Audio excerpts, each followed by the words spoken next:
And if all our friends pass away, it's okay.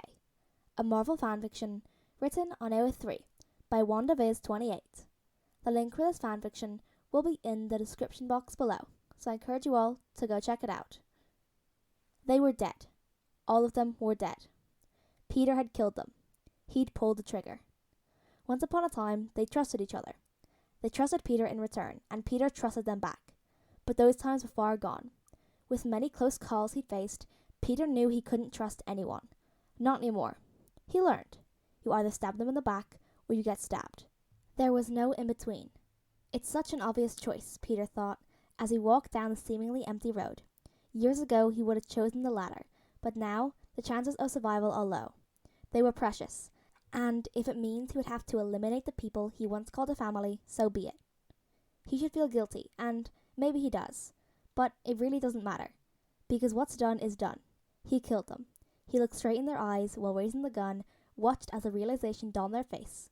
Some of them looked at him with shock in their eyes. Some made a half attempt to plead at him to spare them, and some just accepted their fate. He went back, played their trust, convinced them that he meant no harm. Some would say it's betrayal. He would argue it's strategy. He should have seen it coming. He knew that karma existed, and it'll come back to get him one way or another. But he just wasn't ready. He didn't know what was going to happen when he turned the corner. He should have. His spidey senses should have warned him, but the warning was far too small, and he didn't register it too late. He was lost in his thoughts after all. He knew he was never good at multitasking.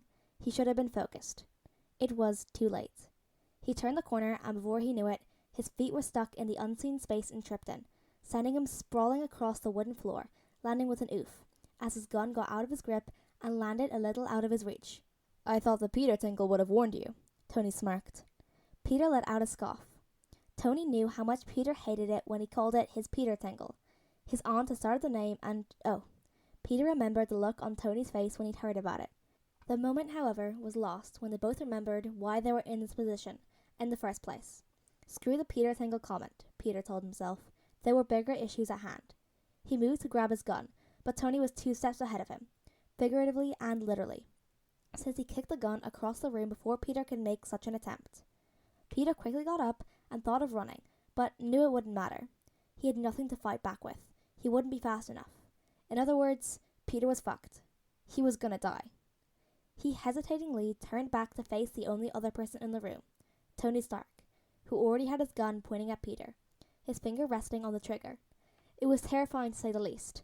Oh God, he was gonna die. The man he'd once called a father figure, the one who he called his hero, his mentor, was gonna kill him. "Mr. Stark," Peter started. "Please don't." He could see the man hesitate for a second. "He's listening," Peter noted, but the gun was still pointed at him. "Tony," Peter tried again. Tony scoffed at his attempt for a heart-to-heart. "I was on your side, remember? I can't die, please." Peter pleaded. He could see the man's hesitation. He could see his finger getting looser on the trigger. Peter could finally breathe again. He thought too soon. Just to add to his horror, any amount of hesitation faded away a second later. A sad smile written itself onto Tony's face. Was it sympathy or guilt? Was it just an act? Peter couldn't tell, but that was the least of his worries. Tony had made his decision, and there was nothing changing his mind. "I'm sorry, kid," he said.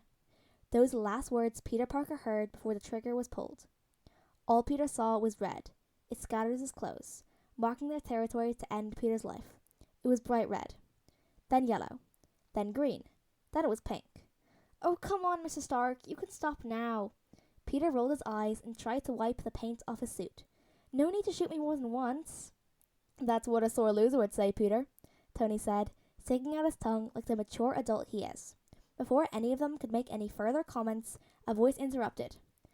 "And the winner for this round of paintball is Team Iron Man. Congratulations," Friday announces. Peter groaned as he lay on the floor, covering his face with both hands. He lost the game. He owes Clint a big bag of Cheetos now. He heard a chuckle from his side and turned to glare at Tony, earning an eye roll from him.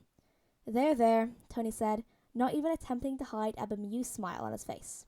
"Rude. Come on, let's go find the others. I'm sure Clint would love his Cheetos before dinner. You know how he gets." And off they go.